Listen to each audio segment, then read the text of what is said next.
On va passer à la deuxième séquence de cette table ronde autour maintenant des territoires de jeunesse, les dispositifs, quelle politique, quelle la territorialisation. J'invite à me rejoindre Isabelle Goninet, conseillère départementale de l'Allier, avec David Martin, qui est directeur du cabinet Tête Conseil, Alexis Monet, président du CRAGEP Auvergne-Rhône-Alpes et membre du CESER de la région, Jean-Paul Carteret, maire de Lavoncourt et premier vice-président de la MRF, et puis également Gaëlle Choquet-Marchand, qui est directrice déléguée des politiques familiales et sociales à la Caisse nationale d'allocation familiale. Venez, messieurs, dames. Et puis, on va avoir en visio avec nous Rosane Mérien, qui est DGA du service éducation jeunesse, sport et culture à Noisy-le-Sec et qui est surtout présidente de l'ANDEV, l'Association nationale des directeurs et cadres de l'éducation des villes et collectivités territoriales. Est-ce que Madame Mérien, vous nous entendez bien?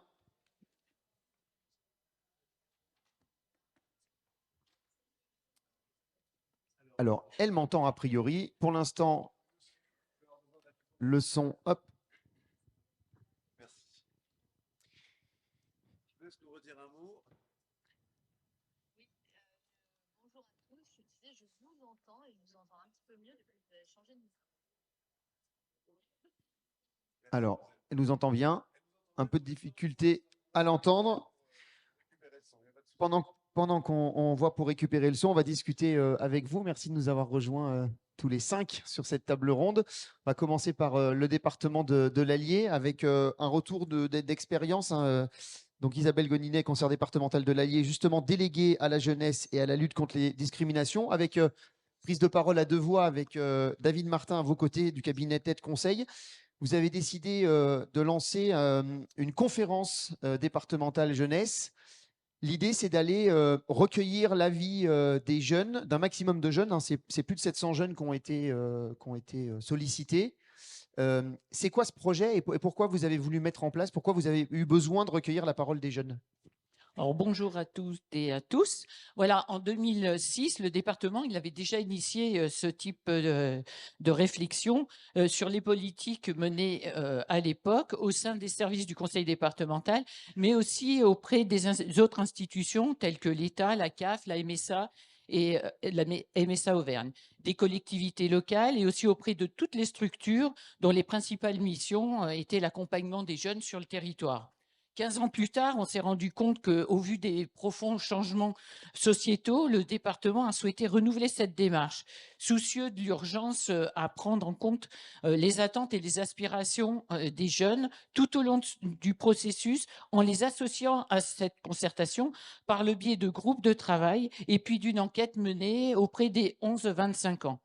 Donc, la région Auvergne-Rhône-Alpes a rejoint nos 3 partenaires historiques au sein d'un comité de pilotage élargi auquel seront associés dans quelques semaines les intercommunalités et les associations d'éducation populaire. Mais comme je vous l'ai indiqué hier dans mon discours d'ouverture, la conférence départementale de la jeunesse, elle se veut un marqueur profond et significatif dans l'engagement de notre département de l'Allier envers les jeunes Bourbonnais. Donc, c'est pourquoi on a confié à Tête Conseil, à M. Martin et à M.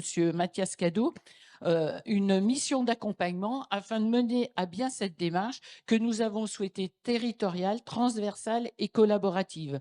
Donc, nous avons déjà réalisé un état des lieux et un diagnostic qui a été partagé entre tous les acteurs de la démarche. Une enquête a été lancée par l'agence Pluricité auprès des jeunes Bourbonnais âgés de 11-25 ans. Et ce sont 2 étapes qui vont vous être présentées. Donc, ce qu'on attend là aujourd'hui au Noche Pro, c'est vos réactions, vos remarques et puis vos idées qui nous aideront à construire notre nouvelle politique jeunesse pour l'avenir de nos jeunes Bourbonnais.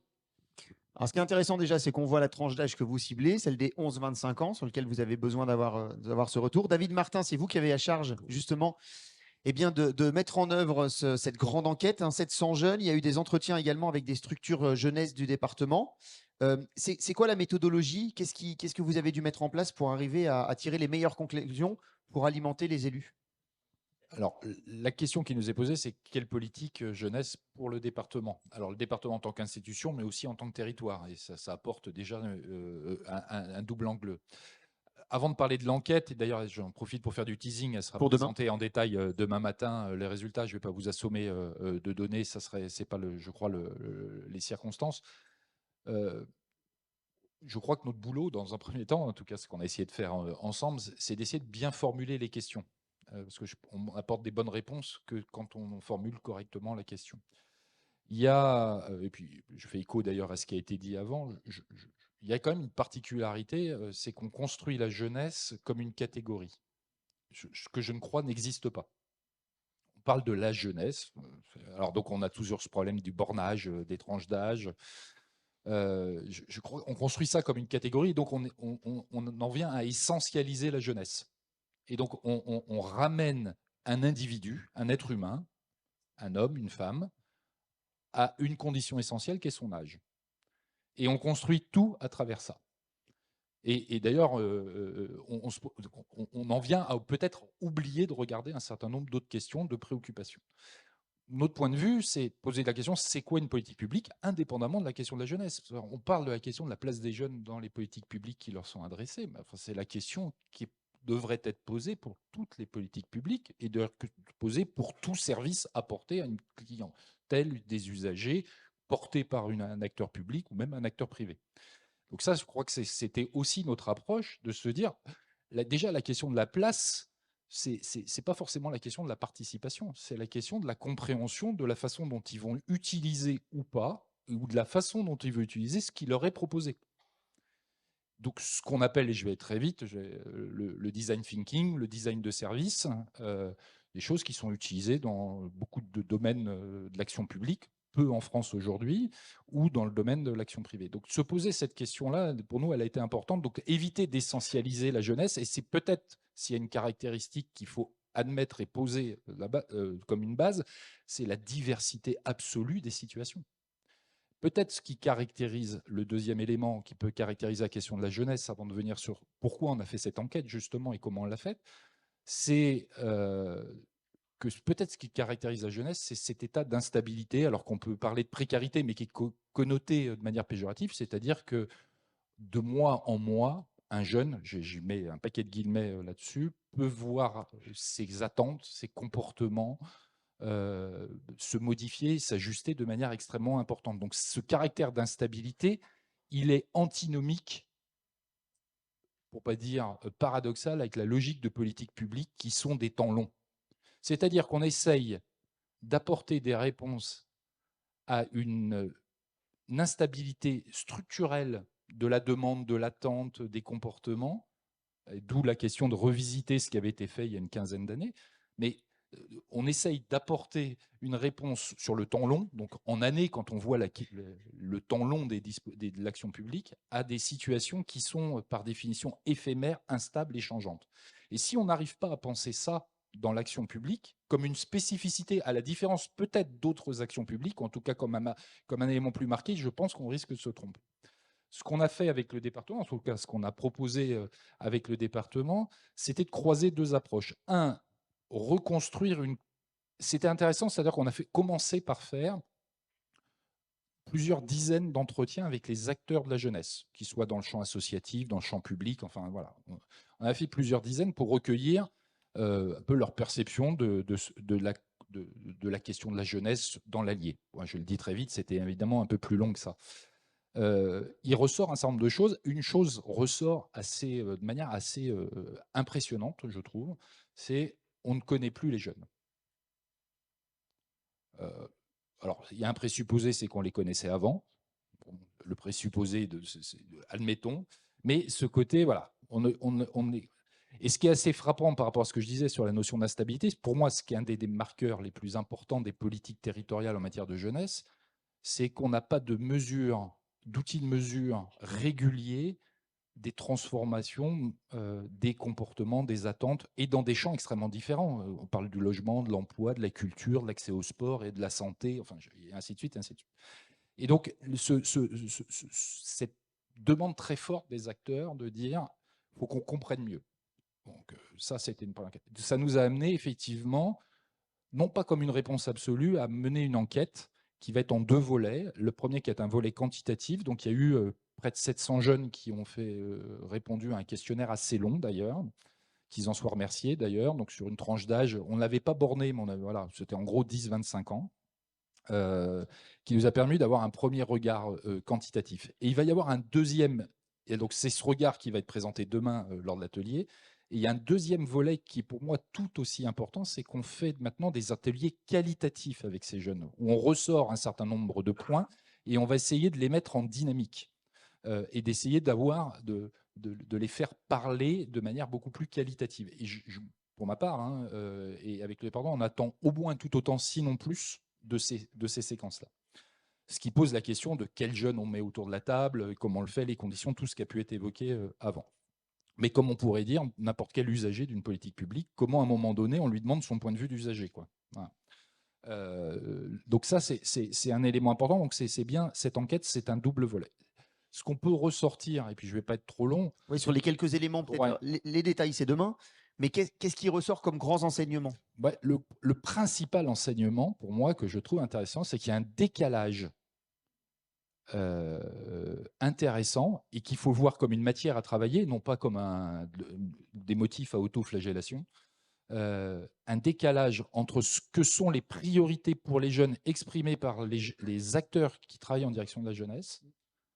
En gros, ça va vous surprendre, la mobilité et l'accès à l'information. C'est deux sujets mineurs chez les jeunes qu'on a interviewés. Je reste là-dessus prudent. C'est une enquête qui a sa qualité, mais qui a aussi ses limites, hein. Mais il y a un décalage dans cette priorisation. Moi, j'ai tendance à penser que ces questions de mobilité sont des questions projetées par des adultes, en termes, là aussi, de dispositifs et de réponses en termes d'action publique, avant d'être une vraie problématique vécue par les jeunes.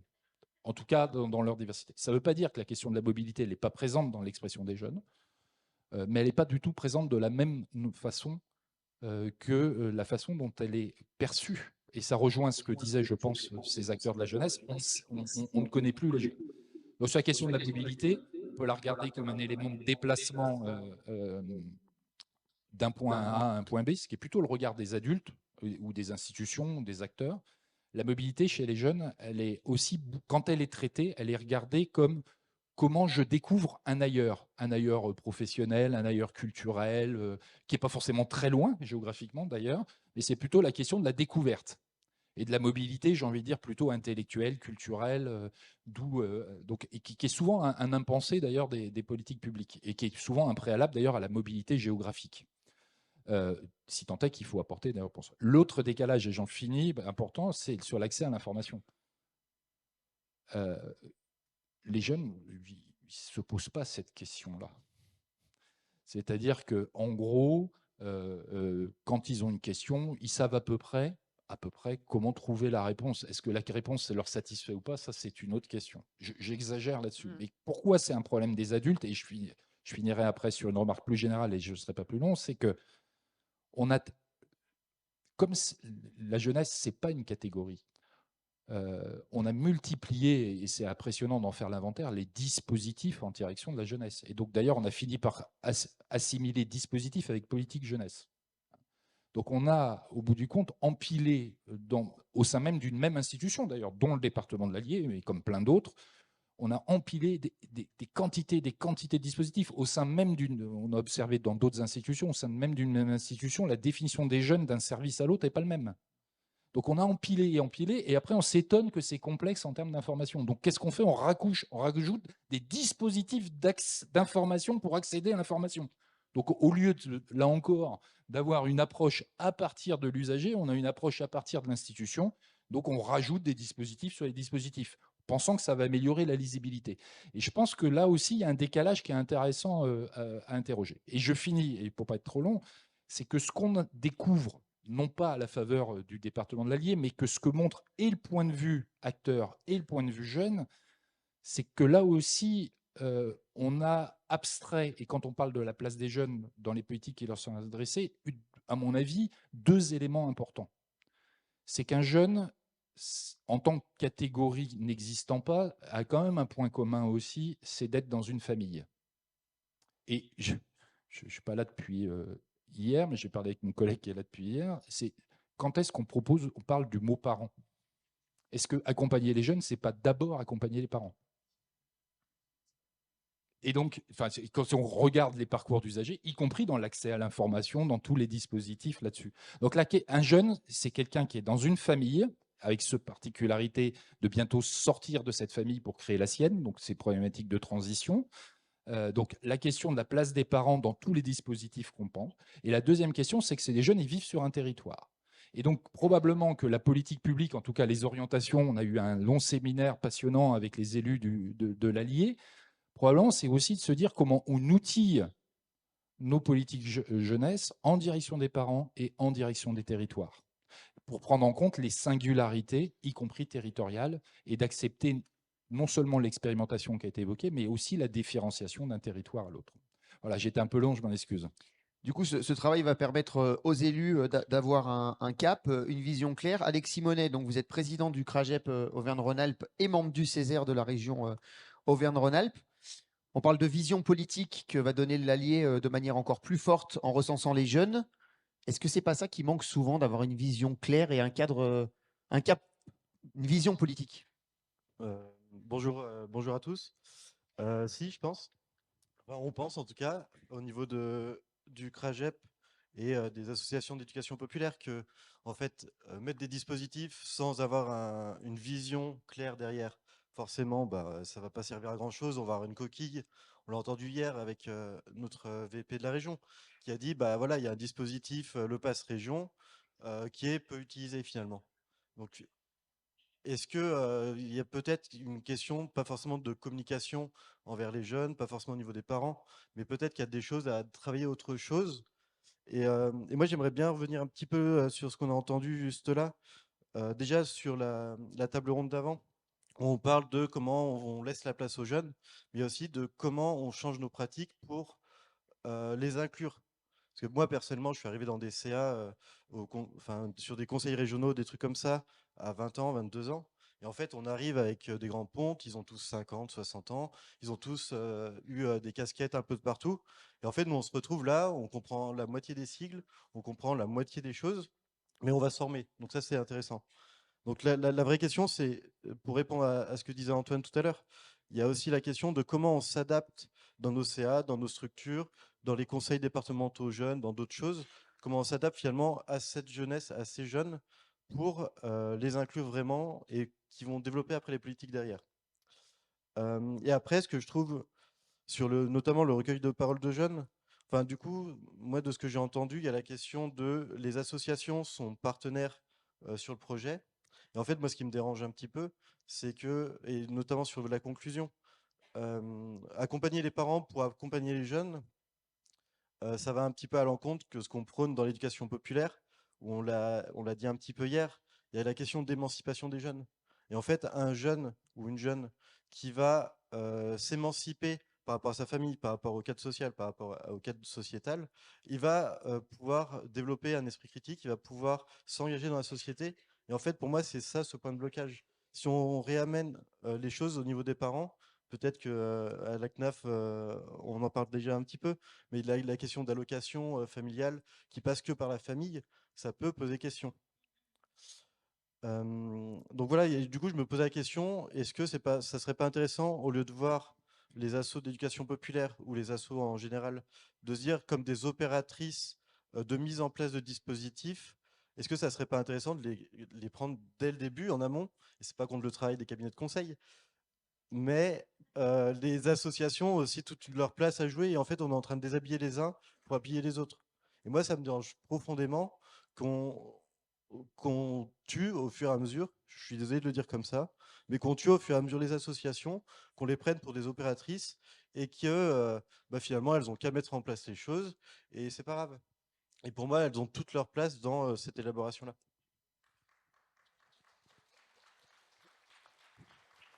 Ça fait le lien un peu avec ce qu'on a évoqué hier sur la question un petit peu des moyens financiers, forcément, du temps que demande la mise en place des projets, du budget consacré à ces sujets-là. Notion de temps, notion d'argent. Oui, totalement. Et en fait, on fait aussi ce constat-là de se dire, on répond, ça a été un petit peu d'hier aussi, mais on répond toujours à des actions, des actions, des actions, des actions. Je parle au niveau des associations. Et le problème, c'est qu'on n'a plus le temps de penser, on n'a plus le temps de prendre du recul, on n'a plus le temps d'avoir des vrais temps d'échange avec les autres associations ou avec les institutions, avec les collectivités. Ce qui fait qu'en fait, on est toujours dans ah bah voilà, il y a un appel à projet de 5 000 euros, bah faut y aller parce que faut finir le budget. Il y a un appel à projet de 5 000 euros aussi parce qu'en fait, on monte plus à des vraies sommes. Il y a quasiment plus de contrats pluriannuels d'objectifs. Enfin, on l'a déjà dit l'année dernière et encore l'année d'avant. À un moment, si on ne soutient pas les associations dans le temps long et sur du fonctionnement, on ne va pas s'en sortir parce qu'en fait, on va toujours courir après des projets, on va toujours courir après des choses et on ne prend plus le temps de penser. Ça, c'est un premier point. Mais par contre, pour essayer d'enchaîner un petit peu sur la question aussi des dispositifs et de leur territorialisation, moi, il y a quelque chose que j'ai vécu qui est assez intéressante quand j'ai été coordinateur promeneur du net. On a parlé un petit peu tout à l'heure, Boussole des jeunes. En fait, pour le coup, ces dispositifs qui sont une pensée nationale au niveau de la CNAF ou au niveau de la DGEBVA, donc au niveau du ministère de la Jeunesse, c'est des choses qui se sont dit, bah, OK, il y a une problématique, on va définir un cadre, ce qu'a dit tout à l'heure Antoine, je crois, sur la question de définir un cadre et après on le remplit comme on veut. Bah là, la CNAF, l'Abjeva ont défini un cadre en disant, voilà, il y a des problématiques sur, à l'époque, en 2015, c'était la radicalisation, maintenant on parle plutôt de déradicalisation sur Promeneur du Net, et sur la Boussole des jeunes, c'est l'accès au droit.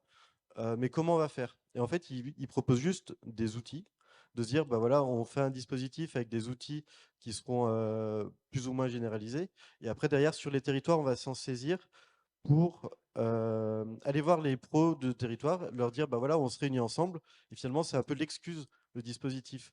Le dispositif en tant que tel, ça amène des choses politiques, c'est une stratégie politique, et c'est intéressant. Mais du coup, quand on la met en œuvre, c'est là où c'est ultra intéressant de les mettre en parallèle avec le territoire, avec les besoins du territoire, parce que certains territoires vont avoir, ou des travailleurs sociaux, travailleurs de jeunesse, travailleuses aussi, ont besoin peut-être d'un aspect plus technique sur les réseaux sociaux. D'autres vont se dire, bah, en fait, c'est bon, techniquement, on est bon. On va aller beaucoup plus loin. On va travailler sur la question de la radicalisation, déradicalisation. On va travailler sur d'autres questions qui, en fait, sont le cœur même du sujet, mais le dispositif n'est qu'un prétexte. Et surtout au niveau des territoires, quand on peut avoir des petits conflits entre directions de différentes choses, ça permet aussi de passer par les gens du terrain et de court-circuiter les conflits un peu politiques territoriales pour se dire, bah, en fait, on travaille ensemble pour les jeunes et du coup, on va se former ensemble, discuter ensemble. Et quand je faisais des formations sur Promeneur du Net, et je finirai là-dessus, moi, j'ai des retours de travailleurs et travailleuses de jeunesse et sociales qui disaient, bah, en fait, c'est des parenthèses qui sont ultra utiles. On prenait 2, 3 heures dans une après-midi, on discutait de différentes choses. Mais en fait, pour eux, c'est le principe de se dire, bah ouais, moi, en tant que collectivité, parce que je suis dans un service jeune, je rencontre enfin une assistante sociale de la métropole de Lyon. Et je me rendais pas compte du travail, de ce qu'ils peuvent apporter. Mais en fait, il y a pas besoin de. Le Nudge Pro, c'est intéressant là-dessus pour qu'on puisse se rencontrer, qu'on puisse discuter. Mais quand on le fait aussi au niveau territorial et en mode fréquentiel, c'est aussi ultra intéressant. Chaque projet est l'occasion de rencontres, de discussions, de partage, etc. Il y a un mot que vous avez utilisé, c'est le terme d'évaluation, en disant c'est important, et en même temps, en pointant du doigt le manque du temps de professionnels qui sont déjà sous l'eau dans les reportings, les bilans, etc. Comment on fait pour concilier les deux? Si, voilà, il faut prendre encore plus de temps pour pouvoir évaluer, peut-être avec votre regard Césaire aussi au niveau de la région, puisque c'est un peu le rôle de l'institution de travailler sur l'évaluation des politiques publiques. Ouais, la question d'évaluation, je pense que si on prend quelqu'un dans la salle au hasard, d'un centre social ou d'ailleurs, qui doit remplir un tableau pour la CAF, un tableau pour la collectivité, un tableau pour le département, un tableau pour la région, enfin, je vais pas tous les faire, notamment sur le PIC, ça a été aussi un petit peu abordé.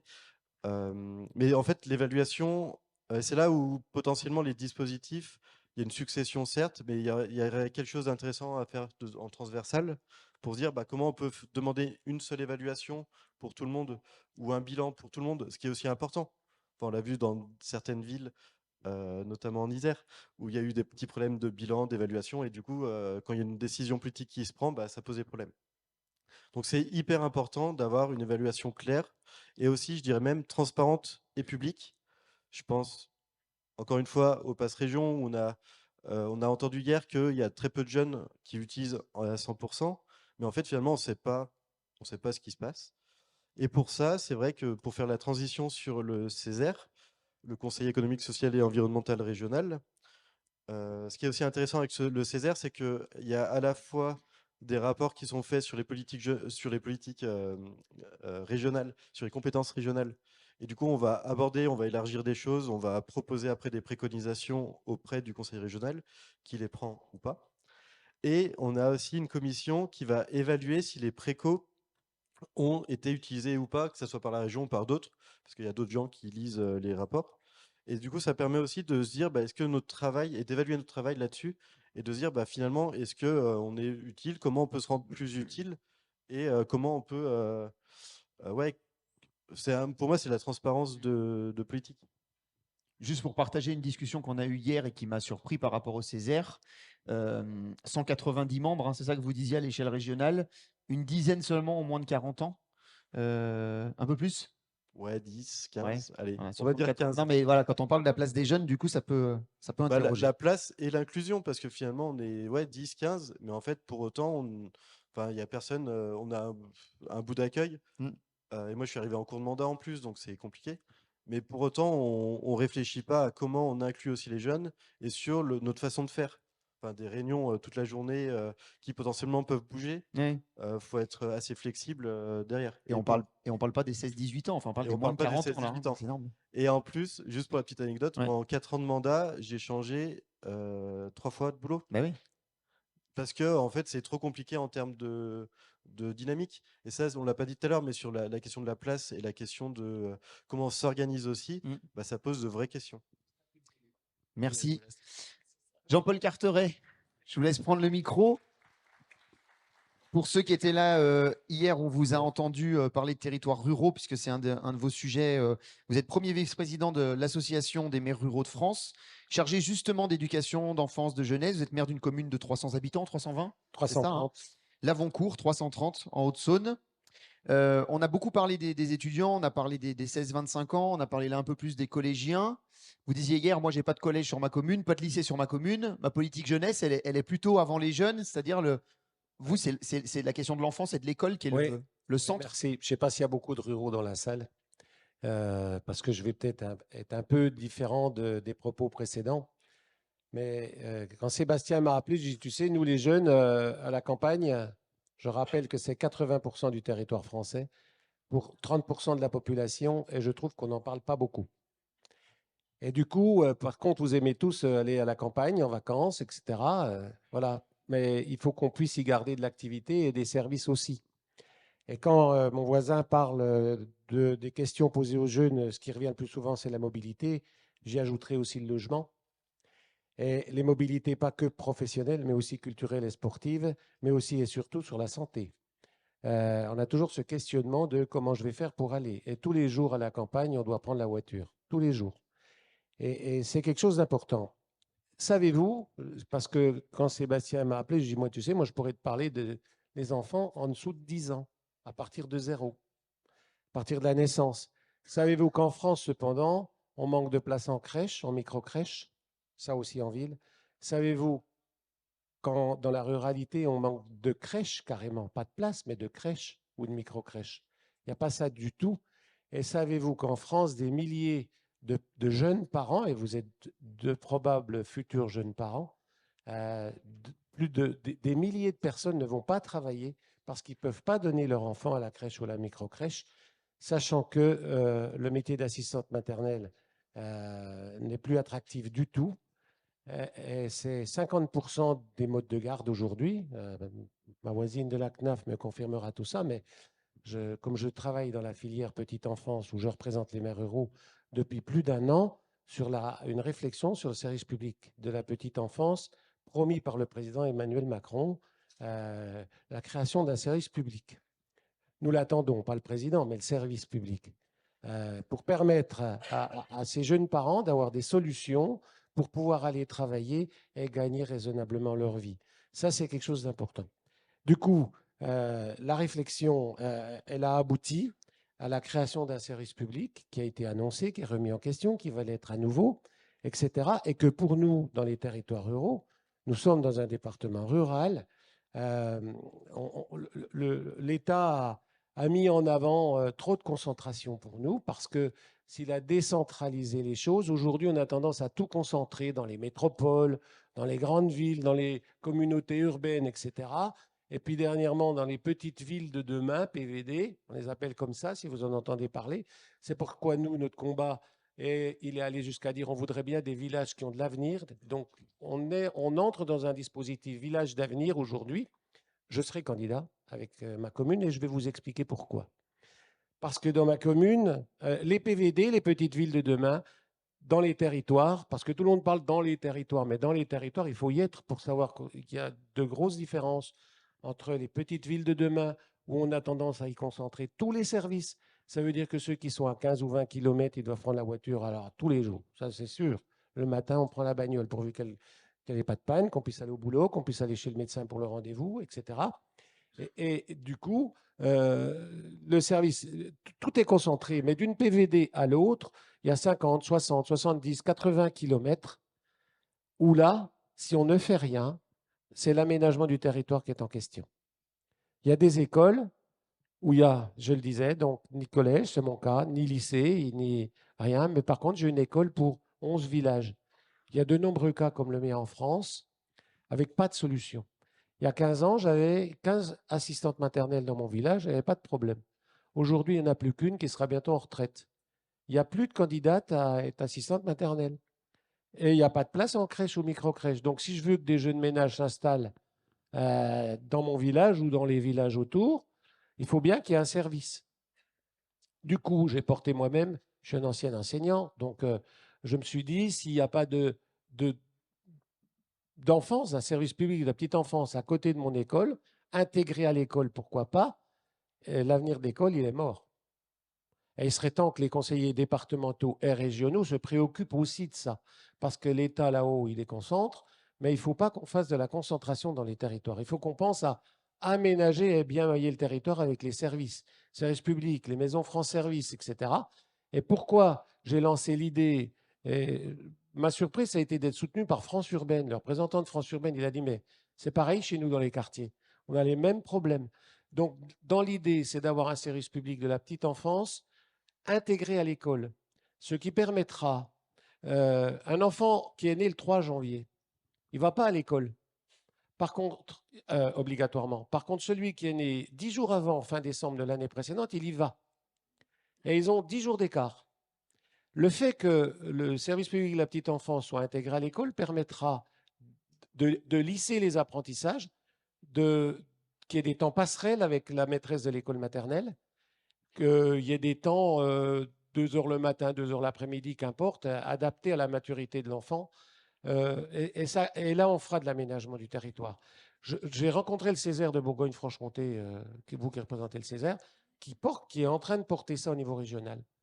Il a trouvé l'idée, voilà, il nous faut ce service public, il le faut. Alors, il vient d'être toqué à l'Assemblée nationale par une opposition qui s'est additionnée, par 130 voix contre 127. Il a été retoqué, ce service, la semaine dernière. Ça va revenir en deuxième lecture et on peut espérer que ça passera. Parce que lorsque j'ai croisé des députés qui m'ont dit on ne l'a pas voté pour des raisons de forme, je leur ai dit la forme passe plus que les enfants, pas pour moi. Pas d'accord. Voilà. À un moment donné, il faut regarder les choses comme elles sont et comme elles se passent dans les territoires les plus ruraux. Sinon, il n'y en aura bientôt plus. Il n'y aura plus que la transition écologique, parce que s'il n'y a pas les territoires ruraux pour tout ce qui est installation de la transition, ce n'est pas en ville qu'on va mettre des éoliennes ou autre chose. D'accord. Donc, c'est dans les territoires ruraux. Et sans les territoires ruraux, on ne fera pas de transition écologique. Et pour moi, la ruralité, c'est une vraie richesse de la France. J'ai déjà dit hier, mais comme on me disait hier, un copain qui est là, il me disait, la pédagogie, c'est l'art de la répétition. Voilà. Donc, pensez à protéger la ruralité, vous en avez tous besoin. Merci. Merci, monsieur le maire. On va partir en visio, voir si tout fonctionne bien et si Rosen Mérien nous entend bien. Bonjour Rosen. Oui, bonjour à toutes et tous. Vous m'entendez? Oui, parfait. On vous voit et on vous entend. Merci de votre participation en distanciel compte tenu des engagements que vous aviez déjà pris sur cette période de l'année. Je rappelle que vous êtes donc présidente de l'ANDEF, qui est l'Association nationale des directeurs et cadres de l'éducation des villes et collectivités territoriales. Vous êtes également DGA en charge des questions de jeunesse, de sport, de culture à Noisy-le-Sec. Vos métiers ont sacrément évolué depuis quelques années. Alors, au niveau de l'ANDEV, initialement, l'association, donc qui a un réseau pro-territorial, vous l'avez dit, de cadre de direction de l'éducation, était plutôt centrée sur les questions scolaires, c'est-à-dire sur ce qui relève de les compétences des villes, c'est-à-dire l'école primaire, donc de 3 à 12 ans. Et au regard de l'évolution de la place des collectivités dans l'animation des politiques éducatives locales, notre réseau a fait évoluer, on va dire, son public, ou en tout cas son mode de fonctionnement, en lien avec l'évolution elle-même des politiques éducatives locales. C'est-à-dire qu'on est sorti de politiques, enfin en tout cas on tend à essayer de sortir de politiques sectorielles, d'un côté le scolaire, de l'autre côté la petite enfance, vous l'évoquiez Monsieur Carteret, ou encore les politiques jeunesse, pour s'inscrire dans une dynamique de projet éducatif territorial, local, global, peu importe comment on l'appelle, mais en tout cas un projet qui s'inscrit dans la continuité de la vie de l'enfant, de la petite enfance jusqu'à la jeunesse, sur un territoire donné, qui peut être la ville ou en milieu plus rural, un établissement public de coopération intercommunale en fonction des compétences qui lui sont dévolues. Donc, les politiques éducatives aujourd'hui, elles s'inscrivent bien dans une logique de parcours de l'enfant et du jeune sur un territoire. Donc, elles s'inscrivent dans cette logique de continuité et elles s'inscrivent aussi dans une logique de complémentarité. On l'a bien vu à travers l'intervention des différents participants à la table ronde. Cette complémentarité au niveau des collectivités, elle s'inscrit des villes à travers les EPCI également, je l'ai évoqué, mais également au niveau en lien avec les compétences dévolues aux différents échelons des collectivités, aux départements et aux régions, dans la mesure où les départements ont la compétence au niveau scolaire sur les collèges et les régions sur la partie du lycée. Donc on se retrouve bien dans une logique de construction de politiques éducatives qui ne sont plus sectorisées en fonction des tranches d'âge de l'enfant, mais bien dans une dynamique de politique éducative, comme je disais, qui s'inscrivent de la petite enfance à la jeunesse. Et du coup, et c'est ce qui a été évoqué déjà par certains des participants à cette table ronde, des enjeux de coopération qui sont des enjeux très forts sur les territoires, coopération entre différents acteurs des collectivités et plus largement coopération avec les acteurs associatifs et les acteurs institutionnels en lien avec la définition des politiques jeunesse qui nous intéressent là plus particulièrement, qui sont des politiques globales, enfin en tout cas qui visent à prendre en compte les jeunes dans toute leur diversité, dans le cadre d'une politique qui soit la plus globale possible en fonction des secteurs ou en tout cas des besoins auxquels on cherche à répondre au niveau de la jeunesse. Oui, il y a un mot qu'on n'a pas beaucoup utilisé, c'est la question de la transversalité. On est sur une thématique transverse dans une collectivité comme la vôtre à Noisy-le-Sec, par exemple. C'est un sujet que vous arrivez à inscrire dans toutes les politiques publiques et pas uniquement avoir une porte d'entrée de votre service jeunesse? Alors oui, tout à fait. À partir du moment où la question de la jeunesse s'inscrit dans une démarche, on va dire, diverse au regard des besoins des jeunes, cette dynamique transversale, c'est un élément d'animation, je l'évoquais, mais un enjeu d'articulation au sein même de chaque collectivité. Donc ça se joue au niveau des villes, bien entendu, au niveau des EPCI, sur des sujets en fait qui peuvent aller, on l'a déjà évoqué, de la petite enfance. On a des jeunes qui sont de jeunes parents et qui ont aussi besoin, pour pouvoir continuer à se construire, éventuellement continuer leur parcours de formation ou d'insertion, d'avoir des modes d'accueil pour leurs enfants. Donc vous voyez, on peut avoir des besoins qui sont très généraux, qui dépassent des sujets particulièrement importants comme la formation, l'orientation.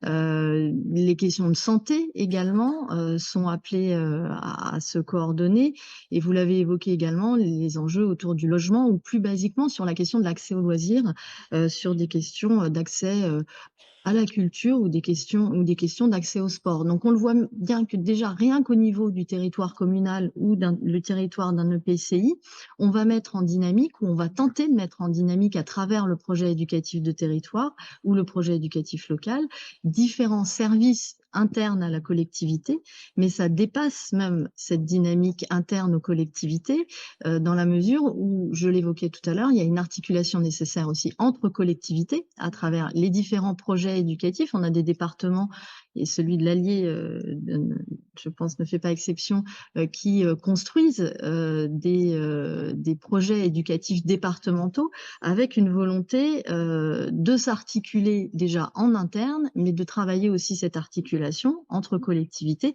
et avec les partenaires qui, pour certains, sont des partenaires représentants de l'État. Je pense notamment aux acteurs locaux de l'éducation nationale. On a un gros travail, un gros enjeu d'articulation avec les collèges, avec les lycées qui sont sur nos territoires, mais également avec d'autres acteurs comme par exemple les missions locales, les CIO, au regard, en fait, les centres municipaux de santé ou tous les acteurs de la santé sur le territoire, au regard de la diversité des besoins des jeunes et de la diversité aussi des besoins d'un même jeune, mais de la diversité des besoins entre les jeunes eux-mêmes, parce que vous l'avez évoqué aussi, la jeunesse est particulièrement diverse, c'est-à-dire que les besoins sont très différents. Déjà, entre un jeune qui va rentrer au collège, vous avez des filles, enfin, à plusieurs reprises, la question du bornage, ou en tout cas de où commence et où s'arrête la jeunesse, a été évoquée. La façon dont nous, on la conçoit au sein de l'association, c'est qu'on est sur une jeunesse en fait qui démarrerait à l'âge du collège. C'est d'ailleurs ce que vous avez évoqué quand on parle d'une jeunesse qui démarre à 11-12 ans. Donc on est en fait sur l'entrée dans l'enseignement secondaire, et on a bien sûr un moment important dans la jeunesse qui est la fin de la scolarité obligatoire à 16 ans. Même si l'ancien ministre Jean-Michel Blanquer avait fait évoluer, on va dire, en tout cas avait proposé une légère évolution sur une obligation de formation de 16 à 18 ans, mais malgré tout, l'âge de 16 ans reste un âge charnière, et là où on arrêterait, où on mettrait la borne limite de la jeunesse, mais qui, bien entendu, en fonction des territoires et des jeunes eux-mêmes, peut évoluer, c'est l'âge de 25 ans, qui est l'âge à partir duquel, en fait, on rentre dans les dispositifs d'insertion, qui sont des dispositifs de droit commun, je pense notamment au RSA.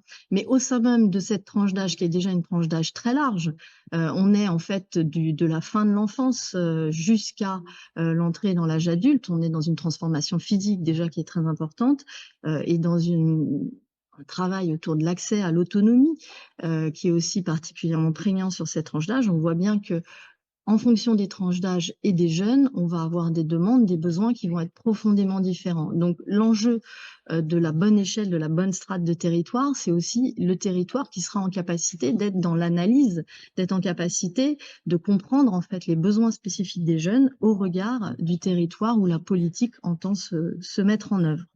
Dernière question sur les travaux de l'ANDEV. Quand vous vous réunissez entre adhérents, autour de la question de la cohérence des politiques de jeunesse ou de la place des jeunes, ce qu'on évoque depuis ce matin, quels sont les sujets qui font un peu consensus, et si vous avez des choses à porter au niveau national, qu'est-ce que vous porteriez, quelle vision vous avez sur ces questions? Alors, en premier lieu, il y a la question, alors il y a différents sujets, hein, nécessairement, c'est à partir du moment où on essaye de dégager des priorités, il faut renoncer à d'autres choses. Ce qui nous semble en tout cas particulièrement important en tant qu'acteurs territoriaux, c'est la question des transitions. La question des transitions déjà entre les différents moments, entre l'enseignement secondaire, l'enseignement supérieur, toutes ces questions de transition, l'entrée au collège, le passage éventuellement au lycée, qu'on soit en lycée pro ou en lycée général, ensuite l'enseignement supérieur, ou pour certains jeunes, les questions d'insertion. Tous ces enjeux de transition sont des éléments qui sont pour nous à accompagner au sein des territoires. Deuxième enjeu fort, la question de l'orientation. Aujourd'hui, on est dans un système d'orientation où on a peu d'acteurs sur les territoires en capacité d'accompagner les jeunes, en capacité de pouvoir les accompagner en ouvrant le champ des possibles au-delà de leur environnement familial ou de leur environnement culturel. Et ces éléments-là, cette question de l'orientation nous semble un enjeu fort sur les territoires dans lequel s'engagent un certain nombre de collectivités, notamment les régions. Je suis désolée, ça s'agite un peu autour de moi, j'espère que ça parasite pas trop. les échanges qu'on peut avoir. Donc, transition, orientation. Vous l'avez évoqué sur la première table ronde, la question de la participation des jeunes eux-mêmes à la construction des politiques publiques qui les concernent, c'est-à-dire quelle place on donne aux jeunes dans dans l'analyse des besoins, dans les attendus, dans les politiques et les propositions qu'on peut leur faire sur les territoires. Et puis un enjeu particulièrement fort que vous avez aussi évoqué, c'est la prise en compte du fait que la jeunesse est une période de fragilité, en tout cas est identifiée comme un public en situation de fragilité, et qu'à partir du moment où on rentre dans des périodes plus tumultueuses, on l'a vu sur la période du Covid, hein, où la question de l'enfance et de la jeunesse a été, enfin on le voit à travers notamment les études sur la santé mentale des enfants et des jeunes, c'est une période qui a été difficile à traverser pour un grand nombre d'enfants et de jeunes, et plus particulièrement pour les jeunes filles d'ailleurs. Mais donc, la période de crise économique aussi que nous traversons, on sait que les questions de précarité vont venir percuter bien plus fortement les jeunes. Donc ça nous semble également être un enjeu très fort en termes de réduction des inégalités, tant des inégalités qui peuvent se jouer entre les générations, mais également des inégalités qui peuvent se jouer au niveau social entre une même génération. Donc ça, c'est un enjeu sur lequel on pense, enfin bien entendu, comme beaucoup des représentants qui sont autour de la table, que de manière collective et cohérente, nous avons à agir ensemble en prévention effectivement de cette plus grande précarité qui pourrait venir percuter les jeunes dans la période que nous traversons. Merci beaucoup pour la vision que vous portez en tant que présidente de l'ANDEV et en tant qu'également DGA, chargée des questions éducation, jeunesse, sport, culture à Noisy-le-Sec. Je me tourne maintenant vers notre dernière intervenante, Gaëlle Choquet-Marchand, directrice déléguée donc à la Caisse nationale des allocations familiales, chargée des politiques familiales et sociales. On évoquait tout à l'heure les projets avec une vision politique, un cadre national, mais des particularités locales. Comment est-ce que, quelle posture peuvent avoir les CAF dans le partenariat territorial local quand on parle de politique jeunesse? Bonjour à tous, merci de votre invitation. Alors, il y a pas mal de choses qui ont déjà été évoquées depuis le début de la matinée et qui croisent complètement la démarche qui est portée par la branche famille, puisqu'effectivement, on l'a dit, il y a une diversité des réalités de vie des jeunes, il y a une diversité des territoires, il y a un grand nombre d'acteurs. Et donc, pour arriver à ce que l'on apporte les bonnes réponses au bon moment, au bon endroit, c'est nécessaire qu'il y ait une forme de plasticité. Et donc, dans cette démarche-là, les CAF s'inscrivent complètement, d'une part par le travail qu'on peut faire au niveau national pour, dans le dialogue avec toutes les grandes institutions, tous les grands partenaires, essayer au maximum de penser les choses ensemble. Et puis surtout, ensuite, à l'échelle locale, en permettant aux CAF de s'inscrire complètement dans ces logiques de dynamique territoriale.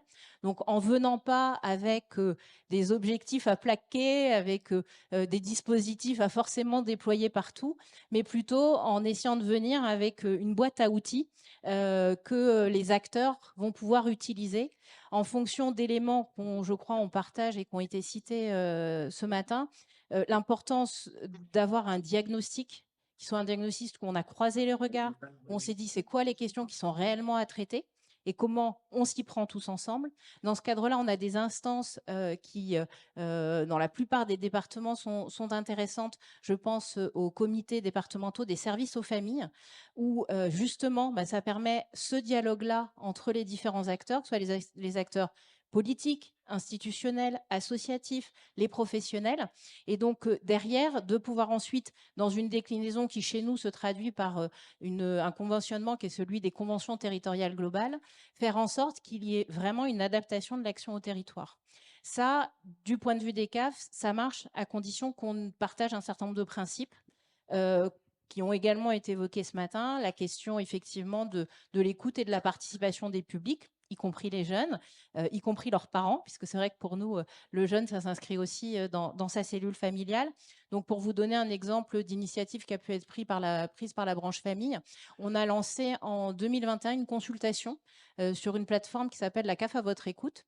Et on a dit aux jeunes, dites-nous les sujets qui vous intéressent et qu'est-ce que vous aimeriez bien qu'on fasse pour y répondre. Et donc, on a eu comme ça un certain nombre de contributions et notamment un groupe, en l'occurrence d'étudiants de l'université de Marne-la-Vallée, qui a dit bah, nous, la protection sociale, on n'y comprend rien. On devient d'un seul coup un usager des services publics quand on a 18 ans. Et franchement, on est très désarmé par rapport à ça. Et si on n'a pas papa et maman, alors là, c'est la cata. Et ils nous ont dit bah, il faudrait que vous trouviez un moyen de nous parler de manière compréhensible. Et ils ont dit, par exemple, une BD, ça serait bien. Et puis on disait, bah, les jeunes, ils bougent. Et ben ça, c'est un autre groupe de jeunes qui travaillent actuellement pour produire ce document et faire en sorte qu'on puisse le diffuser par le biais des acteurs de terrain. Donc, vous voyez, cette idée vraiment de répondre aux bonnes questions et pas forcément de venir avec notre prisme tout fait. Autre élément extrêmement important, vous l'avez cité, la question aussi de comment on crée les conditions d'un échange entre les acteurs de terrain. C'est vrai qu'on va financer des chargés de coopération au niveau des communes ou des intercommunalités pour aider justement à ce dialogue au niveau local. On va pouvoir prendre des initiatives aussi entre différents services publics. Par exemple, il y a les pôles ressources handicap qui sont déployés dans pas mal de départements pour faciliter l'accès, je crois que c'est le cas dans le département de l'Allier, des enfants en situation de handicap dans les différentes offres de services. Je pense à une initiative dans l'Essonne où l'ADETS et la CAF, face à la problématique de recrutement des animateurs du fait des contrats courts, des niveaux de rémunération qui ne sont pas forcément élevés, ont promu le développement d'un groupement d'employeurs qui vise à mettre à disposition des animateurs pour le compte de plusieurs acteurs territoriaux, qu'ils soient associatifs ou municipaux. Donc, vous voyez, c'est comment on fait en sorte de créer ce dialogue-là. Je peux citer aussi une expérience en Seine-et-Marne où l'éducation nationale, le département, la CAF et l'ARS ont organisé territorialement des matinées de l'inclusion où ils ont fait se rencontrer les professionnels des structures socio-éducatives avec les professionnels du monde de l'animation. Pour dire, vous êtes sur le même territoire, il y a des enfants que vous avez sans doute en commun, ou davantage d'enfants que vous pourriez avoir en commun. On vous permet de vous rencontrer pour peut-être susciter des projets. Donc ça, c'est un peu ce que vous évoquez sur les promeneurs du net. Et vraiment, c'est quelque chose dans lequel les CAF s'inscrivent beaucoup. Deuxième élément aussi, l'importance de la stabilité des coopérations et de la visibilité pluriannuelle sur les modes de fonctionnement, ça a été cité aussi. Donc de ce point de vue-là, côté CAF, on fait aussi des appels à projets, mais on essaye quand même beaucoup de faire des conventions pluriannuelles basées sur du fonctionnement des ETP.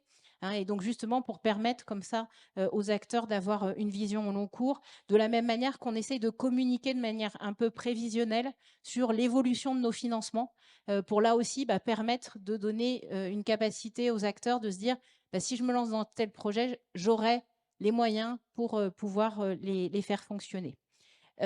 Autre élément aussi, l'évaluation, on en a parlé. C'est vrai que je pense de ce point de vue-là, côté institutionnel, on peut encore progresser. On a quand même un peu tous tendance à avoir nos cadres. Donc voilà, je crois que c'est pas la plus-value qui est contestée, c'est qu'il faut qu'on arrive à mettre ça en œuvre. Mais en tout cas, vous voyez que je pense qu'on s'inscrit bien dans les différentes dimensions qui ont été évoquées. Et en tout cas, chaque CAF a vraiment ce souci-là de se dire que ce soit à l'échelle de la commune dans certains territoires, à l'échelle de l'interco dans d'autres, avec tous les acteurs, il faut qu'on soit souple pour être efficace et qu'on essaye vraiment d'être en adéquation avec les besoins. Alors, vous êtes un acteur important des politiques jeunesse de toutes les structures partout en France. Il y a un sujet d'actualité important. Je me rappelle l'année dernière sur la table ronde, je crois que c'est la directrice départementale de l'Allier qui nous disait d'être un peu en difficulté d'évoquer des choses puisqu'il y avait des discussions avec l'État sur la convention d'objectifs, qui est un peu la feuille de route. Cette convention d'objectifs, elle a été travaillée. Elle est sortie cet été de mémoire, en juillet, donc c'est tout frais. Qu'est-ce que vous pouvez nous en dire? C'est quoi l'ambition au regard de cette nouvelle convention d'objectifs pluriannuelle? Alors, effectivement, dans le cadre de cette nouvelle feuille de route, on a 4 grands axes qui vont être travaillés par les CAF. Continuer à contribuer à une offre de qualité dans un contexte où il y a de l'inflation, des difficultés de recrutement, des modifications des usages. On n'a pas parlé de la question des vacances, mais la désaffection des familles pour les colonies, c'est quand même aussi un sujet, parce que c'était des temps hyper constructifs pour les enfants. La question de la transition écologique, comment on va adapter les structures. Donc tout ça, c'est des dimensions sur lesquelles on va essayer d'apporter des réponses pour permettre justement que à la fois l'offre existante, mais également l'offre nouvelle, prennent en compte ces différentes préoccupations. L'idée aussi, c'est qu'on voit que selon l'avancée des réflexions, il y a déjà des territoires qui sont bien avancés où on a une couverture des besoins qui est plutôt pas mal, d'autres territoires où ça reste encore perfectible. Et donc, on va essayer aussi d'accentuer l'action des CAF sur ces territoires. Il y a 2 sujets qui sont très importants pour nous. Ça va être la question de l'accessibilité pour les enfants en situation de handicap.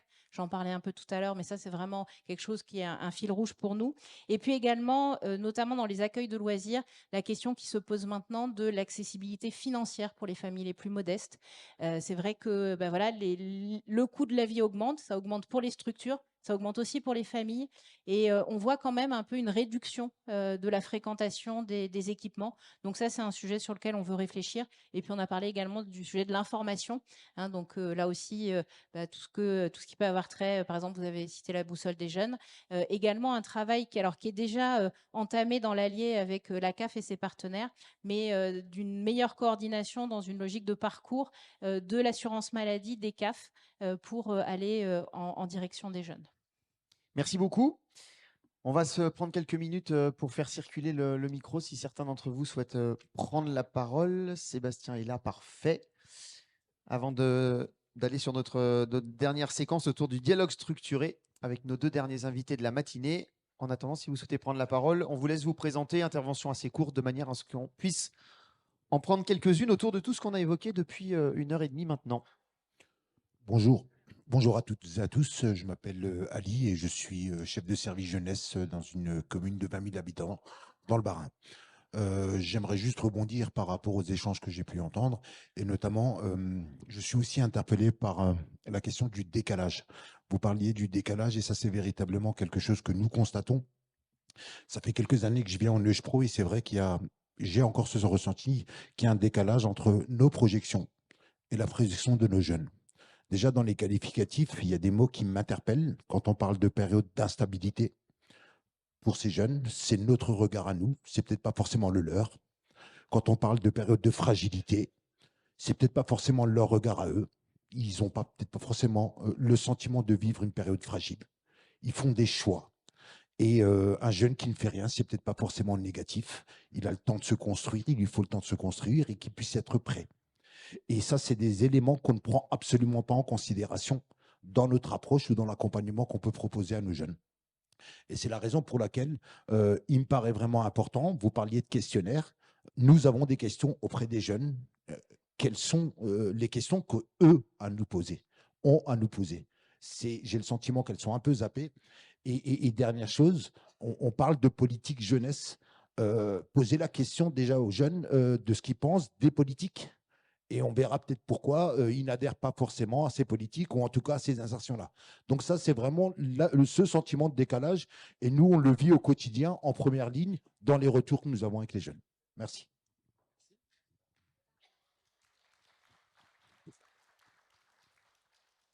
Je laisse répondre et je viens vers vous. Est-ce que quelqu'un souhaite réagir aux propos, même si ça va dans le sens de ce que vous avez évoqué?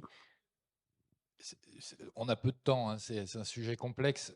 Moi, je vais donc pas prendre de détour. Par exemple, on parle beaucoup de la participation des jeunes. Pour moi, c'est un faux sujet. C'est un sujet d'adulte pour justifier des actions d'adultes. Enfin, je reviens là-dessus. Les jeunes, d'abord, ça n'existe pas. Enfin, faut accepter cette idée complexe. C'est qu'on renvoie un humain à son âge. Donc effectivement, quand je parle d'instabilité, c'est vraiment l'idée que ce qui caractérise cette période-là, c'est qu'on va se modifier soi-même. Ça a été dit physiquement, mais pas que physiquement, dans ses envies, dans ses comportements, il va y avoir des périodes de modification. Tout humain, on se modifie soi-même en vieillissant, en grandissant. Mais le rythme de ces transformations est très élevé. Et c'est ce qui nous déstabilise, je pense, en tant qu'institution, organisateur. Ça nous déstabilise parce qu'on a le sentiment de ne pas être en prise. Alors, pour le meilleur et pour le pire, d'ailleurs, cette question de la prise qu'on peut avoir. Pour ça que je reviens sur la question de la participation, et je reviendrai sur ce qui a pu être dit. Moi, je pense que la vraie complexité, et je n'ai pas la réponse là-dessus, c'est comment, et je pense que c'est forcément territorial, au sein d'approches, c'est comment on arrive. Les jeunes, ils participent à plein de choses. Ils font du sport, font de la culture, ils utilisent des services publics, ils participent à plein de choses. La question, c'est comment nous, derrière ces points de contact qu'on a avec ces jeunes, et je remets des guillemets, en tant qu'institution, acteur, on est capable de les faire parler comme des signaux faibles pour dire comment nous, on ajuste nos dispositifs, nos modes de faire, et qu'on fait parler ces signaux faibles. L'espèce de la caution, ils vont venir dans un CA et on va régler le problème, mais dans les structures culturelles, on ne demande pas aux spectateurs d'assister. Dans les hôpitaux, on ne demande pas aux malades de dire quelle politique de l'hôpital. Eh bien, non, non, mais non, mais non. Et alors, je vais venir sur un truc, et là-dessus, mais excusez-moi, comme ça fait un peu de débat et on sort du consensus. Il y a 30 ans, j'étais président d'un CRAGEP. Il y a 30 ans, je présidais un CRAGEP. Et je vous assure, ce qui est drôle, c'est que les questions qu'on posait il y a 30 ans sont exactement les mêmes. Et donc, on me disait à l'époque, parce que je bossais dans une association d'éducation populaire, on me disait, l'éducation populaire, David, c'est ringard. Et je leur disais, malheureusement, non. Parce que si vous lisez la définition dans le dictionnaire de ce qu'est un ringard, c'est un outil qui permet d'attiser le feu. Et je pense que les associations n'attisent plus le feu de la réflexion, de l'action, de l'innovation, parce qu'elles ont été en partie instrumentalisées, pas volontairement, au sein de la mise en œuvre de politiques publiques sur les territoires, sur la notion d'opérateur, mais aussi parce que les associations n'ont pas eu le temps, les moyens, pour plein de raisons, ce n'est pas un jugement, de regarder ce monde qui change et de se dire que si on veut continuer à porter notre projet émancipateur sur les territoires, il faut que nous-mêmes, en tant qu'association, nous, en tant qu'institution, c'est vrai pour les collectivités territoriales, on ajuste nos façons de faire. Ce n'est pas les valeurs qui sont en cause, c'est les mondes qui ont changé. Et si vous n'ajustez pas les façons de faire, je vous le dis, le pronostic vital, il est engagé. Donc après, on peut obtenir des moyens financiers. Et moi, on défend, on a eu cette discussion, tu as dit, le pronostic vital est engagé, donc il faut remettre des moyens forts et de long terme auprès des associations pour leur redonner cette capacité à trouver le temps de penser, d'agir, et pas uniquement de faire, d'opérer des services. Mais cette question-là, et de se reconnecter à la question de la jeunesse dans sa diversité, de recomprendre les dynamiques qui sont à l'œuvre, toutes ces transformations, les problématiques de la ruralité, je vais être très long, si on ne remet pas ça en chantier, on va continuer dans 30 ans à dire les mêmes trucs qu'on disait il y a 30 ans, qu'on dit aujourd'hui. On n'en a pas marre un peu là? On a une question de la salle. Alors juste, non, parce qu'on se pose les mêmes questions il y a 30 ans, mais parce qu'en fait, c'est les mêmes personnes qui sont encore en poste. Le débat est sur scène, mais il est aussi dans la salle. C'est à vous, je vous laisse vous présenter. Oui, bonjour, Amdia, donc chargé de projet à Logne, en Seine-et-Marne. Moi, j'ai une question en fait plus concrète, on va dire, par rapport aux dispositifs. On a parlé de différents dispositifs, mais j'ai l'impression que certains dispositifs sont complexifiés avec le temps. C'est-à-dire qu'on a des jeunes qui viennent, là je vais parler du BAFA concrètement, qui nous disent oui, il y a plein d'aides, etc. Et nous, c'est ce qu'on leur dit pour les inciter à s'inscrire donc en formation BAFA. Mais malheureusement, par exemple, s'ils doivent se connecter, ils doivent aller sur un espace où ils sont rattachés à leurs parents, France Connect. Et là, c'est clairement très complexe d'expliquer aux jeunes, écoute, il va falloir que tu demandes les codes à tes parents, que tu ailles ensuite, pour pouvoir profiter de ces aides, te connecter, etc. Parce qu'on parle de l'aide des parents, mais les parents, des fois, sont eux totalement démunis en fait face à ça. Et voilà, donc je me demandais comment étaient pensés en fait et mis en place ces dispositifs, parce que des fois c'est vraiment très très très compliqué, même pour nous en tant que professionnels, de dire aux jeunes reviens avec les codes, parce que là ça devient un peu technique, ou là on doit se connecter, c'est un peu délicat, c'est des données sensibles, et voilà, on n'ose pas trop s'avancer là-dessus. Donc voilà, je parle vraiment que de ce dispositif-là, mais la question s'applique sur plein d'autres dispositifs. Diversité des dispositifs et complexité des dispositifs. Vous voulez réagir peut-être sur la question BAFA? Donc sur la dimension du BAFA, c'est vrai que, alors, je rentre pas là dans les sujets des réflexions autour de l'évolution de la formation, mais sur la question de son financement, c'est vrai que derrière, il y a quand même un gros enjeu, on le voit bien avec les pénuries de professionnels, à faire en sorte que ce soit une formation qui soit accessible. Donc côté branche famille, on essaye d'y apporter notre concours avec d'autres acteurs, mais c'est vrai que ça oblige le jeune à faire X démarches. Alors côté CAF, elle est bien faite par le jeune, le BAFA est bien payé aux jeunes, mais néanmoins, c'est vrai que par France Connect, il va être connu par ses parents. On a une réflexion à mener là-dessus, c'est prévu sur 2025, pas tout de suite, pour essayer de voir comment on peut essayer de faciliter cet accès-là. Également, aujourd'hui, on finance selon les stages, d'essayer de faire quelque chose qui soit un peu plus compact, un peu moins sophistiqué pour justement répondre à cette problématique. Et il y a le rôle essentiel aussi des collectivités territoriales qui font des formations BAFA sur lesquelles nous, on va pouvoir à nouveau apporter notre concours là où on avait été obligé de réduire un peu la voilure il y a quelques années. Donc, on aura l'occasion sur Logne de continuer à bosser là-dessus. Jean-Paul Carteret, vous vouliez réagir, puis Oui, Alexis. Juste dire un petit mot par rapport au BAFA, parce que je me trouvais dans la filière animation au moment où est sortie la loi, le jeune à 16 ans, il pourra passer le BAFA, etc. Et pour avoir entendu pas mal de jeunes évoquer le sujet, certains disaient il ferait mieux nous donner le permis, de nous aider à passer le permis, pardon, et en contrepartie, on pourrait animer ou encadrer un accueil de loisirs. Voilà. Donc, j'attendais des réactions, mais il n'y en a pas. Je passais juste le message. On a encore 2 interventions de la salle. Après, il y a la question de qualité. Mais sur cette question de BAFA, il y a 2 choses. Il y a le côté, et ça touche totalement une limite, cette question de BAFA.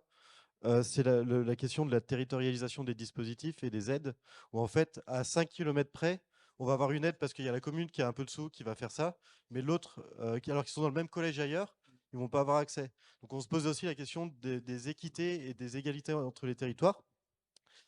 Et concernant le BAFA, je rebalance une idée parce que je l'ai lancé en CRVA au niveau de la DRAGES. C'est le côté, je leur ai dit, mais ce qui serait trop bien, c'est qu'on fasse un pot commun, soit au niveau régional, soit au niveau départemental, à voir quel échelon. Mais tout le monde met des sous dedans parce qu'il y a les communes, elles veulent mettre des sous, il y a les Comcom qui veulent mettre des sous, il y a la région qui veut mettre. Enfin, non, elle ne met plus de sous. Il y a la CAF qui met des sous. Et du coup, la question, c'est se dire, est-ce qu'au lieu de se dire, chaque jeune va faire sa démarche auprès de tout le monde, on fait un pot commun, on a un truc qui est simple, géré, efficace, potentiellement par la CAF. Ils sont efficaces. Sur le niveau BAFA, en tout cas. Et du coup, on peut se dire, est-ce qu'un pot commun qui rassemble tout, et en fait, finalement, il n'y a pas besoin de savoir que la commune Intel a donné 50 € pour le BAFA. Donc peut-être que ça peut être une réponse à lancer de partout. Ça serait cool. Juste avant de donner la parole à la salle pour 2 dernières questions, on va saluer Rosen Mérien en direct de Brest, voilà, qui, je crois, doit nous quitter. Merci beaucoup. Merci Rosen. À bientôt. Merci beaucoup. Je suis désolée, je vous entends très mal, donc j'ai un petit peu de mal à interréagir. Oui, c'est le vent de Merci Brest. de votre invitation. Merci à à vous. vous. À bientôt. Ici, je vous laisse vous présenter. Oui, bonjour donc à la salle. Je me présente Paul Napri, donc ancien élu des 2 collectivités en Guadeloupe et aujourd'hui avec une équipe du plan Action Jeunesse Région Guadeloupe et aussi avec une représentation de la commission extra-régionale de la jeunesse. Donc tout ça pour vous dire que nous sommes extrêmement heureux de pouvoir aujourd'hui être avec vous, pouvoir échanger, mais aussi partager les expériences. Et nous aimerions vous dire que, très sincèrement, on aurait aimé être là en tant que participant pour pouvoir faire partager un peu l'expérience que nous avons mis en place. Donc, en Guadeloupe, tout simplement, pour vous dire que la jeunesse, au niveau national, c'est une préoccupation qui touche l'ensemble des décideurs locaux et des, comment dirais-je, des gens qui réfléchissent comme monsieur, comme madame l'élu, etc. Depuis hier, j'observe. Tout ce que j'entends depuis hier est très enrichissant.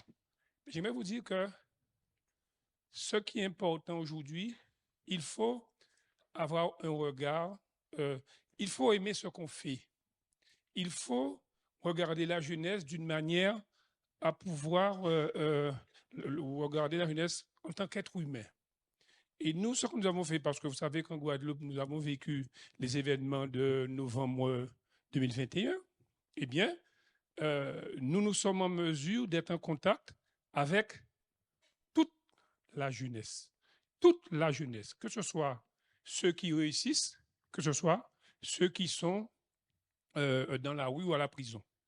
Et le président du conseil régional, M. Harry Chalus, a impulsé un plan Action Jeunesse que nous avons lancé en novembre 2019, et c'est sa 2e version refondue, où nous avons un dispositif opérationnel, et on a commencé ça à 2 avec Madame Sylvestre qui est ici avec moi. Nous avons mené ça depuis 2019 à 2021 avec ce qui s'est passé en 2021. Nous avons renforcé l'équipe. Nous sommes presque une quinzaine de personnes. Aujourd'hui, le but, c'est de quoi? C'est qu'il existe des dispositifs opérationnels concernant la formation, concernant la mobilité, concernant l'emploi, etc. Eh bien, nous donnons du sens tous les jours à ces politiques publiques. Tous les jours, nous nous attelons à aller vers les jeunes, à pouvoir échanger avec eux, quel que soit leur réseau, et nous leur proposons un accompagnement personnalisé. C'est-à-dire que nous avons des programmes de travail. Le lundi, le mardi, nous avons une équipe. Nous avons 3 équipes qui sont sur les territoires. L'équipe centre, l'équipe du sud à Basse-Terre et l'équipe à Moule. Et nous allons vers les jeunes en collaboration avec les municipalités, avec les élus. Nous allons plus près des jeunes pour pouvoir échanger avec eux, prendre leur contact et les recevoir ensuite individuellement dans un lieu de proximité, donc dans la commune. Avec ça, nous avons impulsé une dynamique de cohérence avec l'ensemble des acteurs, que ce soit les acteurs institutionnels, associatifs, et nous allons sur le terrain avec eux, avec le RSMA, avec d'autres partenaires, où nous faisons un travail vraiment de proximité. Nous accordons un accueil privilégié. Nous accordons aussi une écoute, un suivi, et ensuite pouvoir porter ces projets-là, parce que nous avons beaucoup de porteurs de projets, et nous avons une collaboratrice ici qui a travaillé au développement économique au conseil régional. Et nous, quelle que soit l'idée qu'un jeune a, nous ne sommes pas là pour casser son idée, nous sommes là pour pouvoir l'accompagner le plus possible. Donc, notre dispositif, c'est vrai, on aurait être là, pour vous dire qu'il y a une 50aine de mesures et nous portons ces réponses-là parce que tous les jours, nous qui agissons, nous nous remettons en question pour dire qu'est-ce qu'il faut faire. Et il faut considérer la personne qui vient devant vous comme un être humain qu'il faut respecter et qu'il faut écouter, qu'il faut accompagner. Voilà.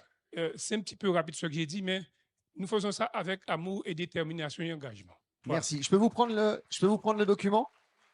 Vous en avez plusieurs pour partager? Alors, non, mais c'est voilà, comme vous l'avez montré, enfin, un de vos collègues élus vous l'a montré hier, avec les 50 actions, plan d'action jeunesse pour la région Guadeloupe. Et donc, voilà. Super, tenez. Et donc après Neuch Pro, si vous voulez bien l'équipe Merci. revenir vers moi, on fera un article spécial et la diffusion sur la newsletter à 10 000 contacts avec une interview de monsieur. OK? De vous et d'eux. Très bonne idée. Et c'est un engagement. Donc ce sera la prochaine newsletter de Neuch Pro courant novembre. D'accord? Dernière question de la salle.